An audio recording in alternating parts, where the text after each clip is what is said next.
So এই জিমের আমার সবচেয়ে ফেভারিট জোন হচ্ছে আসলে এই জোনটা, this is the strength training zone.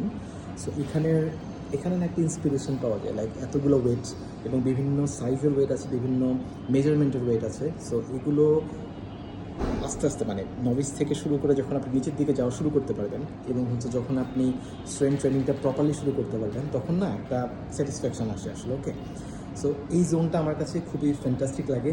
Like এগুলো হচ্ছে তো আমাদের অ্যাকচুয়ালি ড্রিম। সো আমরা ছোটো ওয়েট থেকে শুরু করে বড় ওয়েটের দিকে কতক্ষণ কত রেপস দিতে পারতেছি, এটা তো বেসিক্যালি আমাদের ড্রিম। আর আরেকটা মজার ব্যাপার হচ্ছে এখানে ডিজাইনে প্রচুর পরিমাণে মিরর যেমন ইউজ করা হয়েছে, অন্যদিকে আমি সাধারণত দেখি নাই এখানে খুব ওপেন একটা আসলে স্পেস আছে। লাইক এটা কিন্তু একটা ব্যালকনি। ওকে, সো ব্যালকনির পাশে হচ্ছে এই যে স্ট্রেংথ ট্রেনিংয়ের জোনটা। সো এটার সুবিধাটা হচ্ছে বা মজার ব্যাপার হচ্ছে এখানে দুই সাইডে মিরর, এই সাইডে টোটাল একটা মিরর, এই সাইডেও মিরর। এবং উনি খুব টেকনিক্যালি এই মিররের জায়গাটা কিন্তু উইন্ডো, এই জায়গাটা উইন্ডো। সো এটা আসলে খোলা যাচ্ছে উইন্ডো, বাট এখানে উনি আসলে মিরর দিয়ে দিচ্ছে।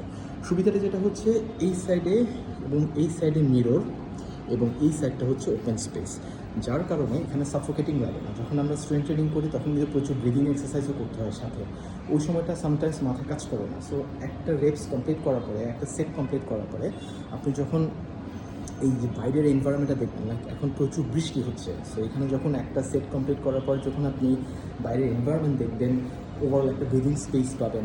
লাইক একটা ওপেন স্পেসও কিন্তু আপনাকে ব্রিদিংয়ে হেল্প করে এবং সাফোকেশন দূর করতে আসলে হেল্প করে।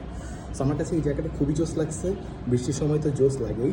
এবং হচ্ছে এখানে ওভারঅল যে মিরর এবং যে সেট আপটা আছে, জায়গাটা কিন্তু আসলে ছোটো দেখে বোঝা যাচ্ছে না, বাট এই যে অ্যারেঞ্জমেন্টের কারণে, এই ডিজাইনগুলোর কারণে জায়গাটা আসলে ডিফারেন্ট একটা লুক আসলে নিয়ে আসছে এখানে, এবং একটা ইউজারের জন্য একটা খুব ভালো একটা এক্সপিরিয়েন্স আসলে নিয়ে আসছে।